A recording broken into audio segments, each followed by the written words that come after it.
They call me a monster, but I was just a mother. I am Meline Beavenin, 91 years old, a former midwife.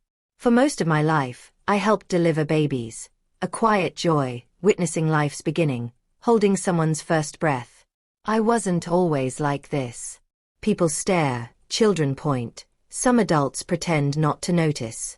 I used to look normal, soft features, brown hair, a warm smile, at least according to my husband, Charles. We were young when we met. He was a mechanic, grease under his nails, always humming. He looked at me as if I were the only person in the room. We married when I was 23, had our first child at 24, for by the time I was 30, life was messy, loud, full. We had a tiny house, creaky stairs, a broken toaster, but it was ours, beautiful. In my mid-30s, sharp headaches began, then changes. My jaw swelled, my hands thickened, my face became unfamiliar. I thought it was stress, fatigue. But it worsened. Doctors ran tests, a word I'd never heard emerged, acromegaly, a pituitary tumor, a flood of growth hormones, irreversible changes. One night, I saw a stranger in the mirror. My eyes were mine, but the rest, swollen, coarse, strange. I touched my face, feeling fear for the first time. Charles tried. He held me, said love transcended appearance. But I saw it. The averted gaze, the slight flinch when I touched him. In my early 40s, he left, needing space, unable to handle the pressure, unable to handle me. The silence after Charles left was deafening. 4 children, 4 mouths to feed, shoes to replace. I returned to work, but it wasn't the same. Patients looked at me differently. Some were kind, most weren't. One woman left mid-visit, saying I frightened her child. I was let go. They cited budget cuts, but I knew the truth. No one wants comfort from a face they don't understand. I took temporary jobs, night shifts, scrubbing floors at my daughter's school. I sold furniture, my wedding ring, anything to survive. Then, a man approached me, a carnival recruiter, seeking unique acts. He offered money, enough for rent, food, school supplies. I said no, then yes. Mothers don't always choose what feels right. They do what keeps their children alive. I joined the show. People paid to stare, and I let them. Red lipstick, a feathered hat, under a sign that read, "The FaceTime forgot."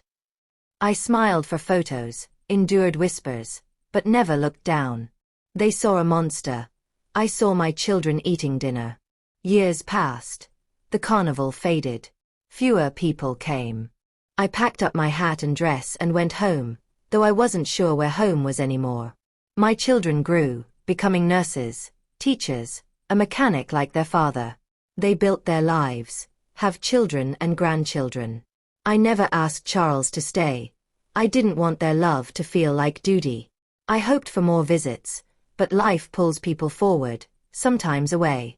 My phone rings on birthdays, sometimes holidays. Neighbors help occasionally, but the house remains quiet, the mailbox empty. I sit with old photos, trying to remember the woman I was, her laugh. The mirror doesn't lie. I'm not her anymore. I'm a shadow of a mother, unseen by the world. Months ago, I found a letter in an old shoebox, from my youngest son, unsent. He wrote, "Mom, I remember everything. The red lunchbox, your singing while folding laundry, your sacrifices. I was ashamed of how people stared, but I'm not anymore. I'm proud. I just didn't know how to say it. If you ever sing again, do it for yourself." Holding that letter, I realized I'd forgotten how to feel for myself. Tonight, at 91, this might be my last stage appearance. I'm not here for pity or the spotlight. I'm here because I want someone to hear this voice, not the one the world mocked, but the one that survived. And if you're listening, my child, this song is for you.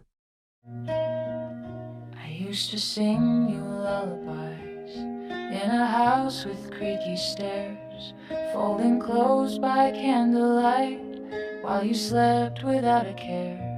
But the mirror told a different tale as years began to show.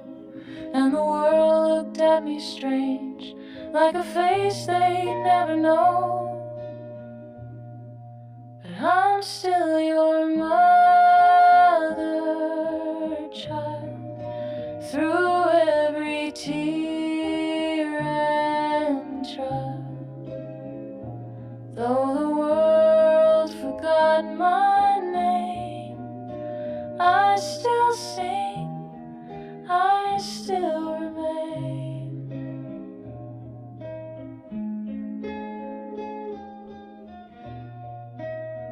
I wore the feathers, smiled through pain, so you could eat, so you could play. Stranger to my own